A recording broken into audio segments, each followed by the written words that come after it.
Hello. We're gonna be making some cattails. So for the cattails, we're gonna do two different methods. One that's a lot more complicated, and one that's very, very simple, just with shaders. So let's start with the simple method.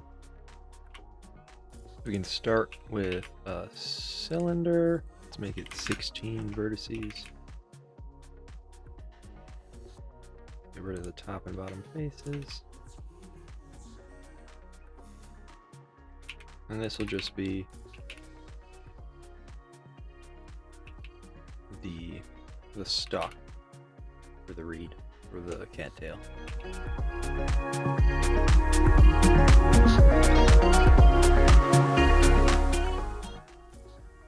That looks good.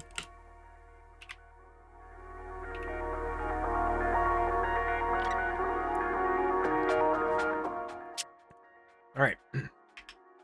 Good looking stalk. Now we gotta get this one actually. Set the cursor to that, and we can add a new cylinder.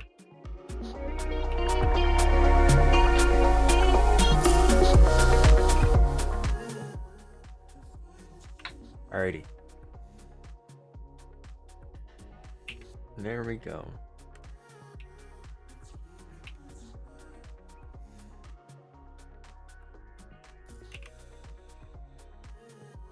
Here's our untextured cattail, and then we can get onto the texturing. Call that the tail, and call that the stalk. The stalk is gonna be super easy. We can literally just do a noise texture, and then we can stretch it out along one axis. Make it look nice.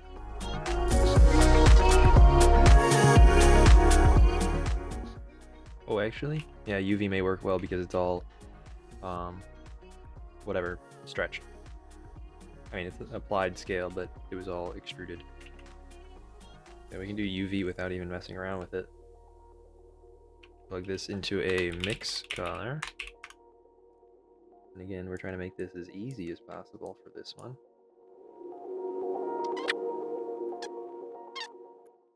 Yeah, that looks nice actually. I do think this is supposed to be a little brighter though. Good. Then we can start on the tail, and again we're gonna do a noise texture. And you get mapping. This time we'll do object. Oops. Want a color ramp. And we are literally just going to increase the scale of this thing like crazy. Why is that so shiny?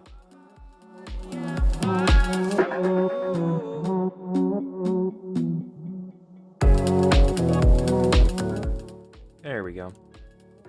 That looks very good. Alright, so that's it. That's our simple cattail. Done. Now I'm going to get started on the complicated one, where I plan on making one of the little tufts, one of the little seed pods that floats in the wind that comes off of it. And then geometry node instancing it 1 billion times in the shape of the cattail. Let's get started with that. Now this, I'm not really sure what the most efficient method to use is, because we do want it to look three-dimensional, or will need to be three-dimensional. Each little thing. So I think that starting with a cube is probably the simplest. It's really so tiny you really won't be able to tell. And then probably an upside down cone, if I had to guess.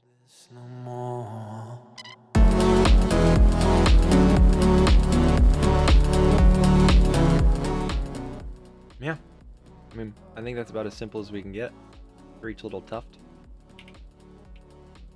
Alright, let's give it a material. Oh, let's join it first.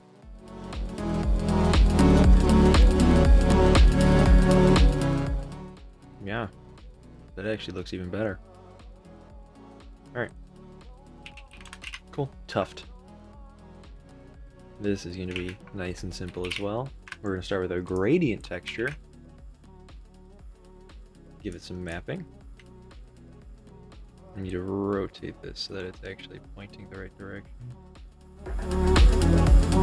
That'll give us some more control with this.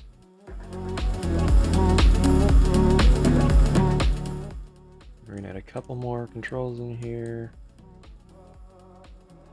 And we can start giving it some color.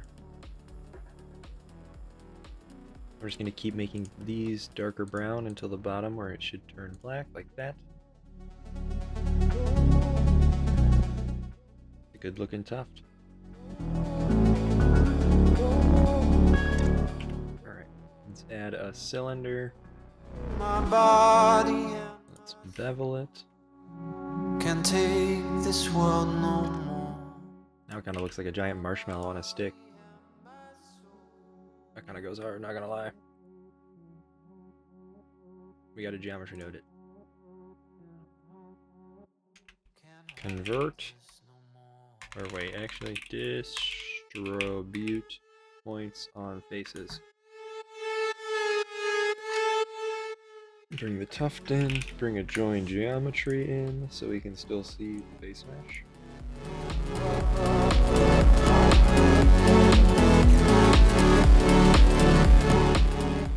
Why is their origin point on the wrong side? What is that?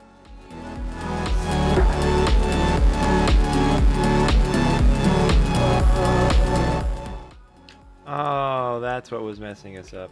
I didn't apply the scale of that thing.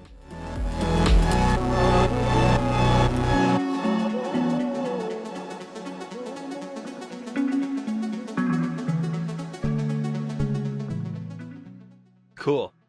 Alrighty. I'm gonna get a render made for this. Yeah, this is literally... This is it. It's a cattail made of geometry nodes. That's all I wanted to make. I think it looks pretty good. You gotta zoom really far in to notice that it's really low poly, but the fact that it is this quick is very nice, even with so many instances. Cool.